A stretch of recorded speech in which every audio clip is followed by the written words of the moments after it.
পহেলা বৈশাখ উপলক্ষে বাংলার আকাশের ড্রোন শো সম্পর্কে তো আপনারা সবাই অবগত, কিন্তু আপনি কি জানেন এত হাজার হাজার ড্রোন কিভাবে কন্ট্রোল করা হয় এবং কিভাবেই বা 3D ডিসপ্লের মতো সেগুলোকে উপস্থাপন করা হয়? হ্যালো বন্ধুরা, আজকের ভিডিওতে আপনারা ড্রোন শো এর বিহাইন্ড দ্য সিন দেখতে চলেছেন যে আসলে এগুলো কাজ কিভাবে করে। ড্রোন শো পরিচালনা করার জন্য সবথেকে চ্যালেঞ্জিং কাজ হচ্ছে অনেক অ্যাডভান্স লেভেলের 3D animation, simulation, graphics design সহ প্রতিটা ড্রোনের জন্য আলাদা আলাদা কোডিং তৈরি করা লাগে। সর্বপ্রথম শোয়ের থিম নির্ধারণ করা হয়, যেমন ফটোগ্রাফি, লোগো, কার্টুন ইত্যাদি। এরপর সেই অনুযায়ী 3D সফটওয়্যার অ্যানিমেশনের সাহায্যে অ্যাকচুয়াল ডিজাইনটা তৈরি করা হয় যাতে ড্রোনের সাথে সেগুলো সামঞ্জস্যপূর্ণ হতে পারে।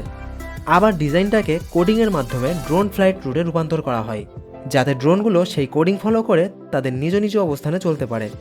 তাছাড়া প্রতিটা ড্রোন, এমনকি ড্রোনে লাগানো প্রতিটা লাইটও জিপিএস ট্র্যাকার, রেডিও সিগন্যাল অথবা ওয়াইফাইয়ের সাথে সরাসরি কানেক্ট করা থাকে যাতে সেগুলো দূর থেকে খুব সহজেই নিয়ন্ত্রণ করা যায়। সো কম্পিউটারে এই সমস্ত প্রোগ্রামিংয়ের কাজ শেষ হলে তারপর সেটা প্রতিটা ড্রোনের মধ্যে আপলোড করে দেওয়া হয়।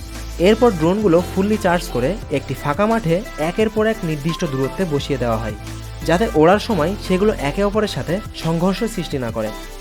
ড্রোনগুলো পুরোপুরি বসানো হয়ে গেলে তারপর কন্ট্রোল সেন্টার থেকে সেগুলোকে একসাথে চালু করে দেওয়া হয় এবং প্রোগ্রাম অনুযায়ী ড্রোনগুলো একযোগে আকাশে উড়ে যায় এবং আলোর মাধ্যমে ছবি তৈরি করে।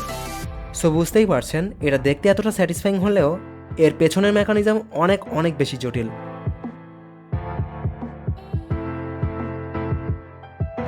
সো যাই হোক, এই ছিল আজকের ভিডিও। দেখা হচ্ছে পরে কোনো এপিসোডে। ততক্ষণ পর্যন্ত সবাই ভালো থাকবেন, সুস্থ থাকবেন। Take care. আল্লাহ হাফেজ।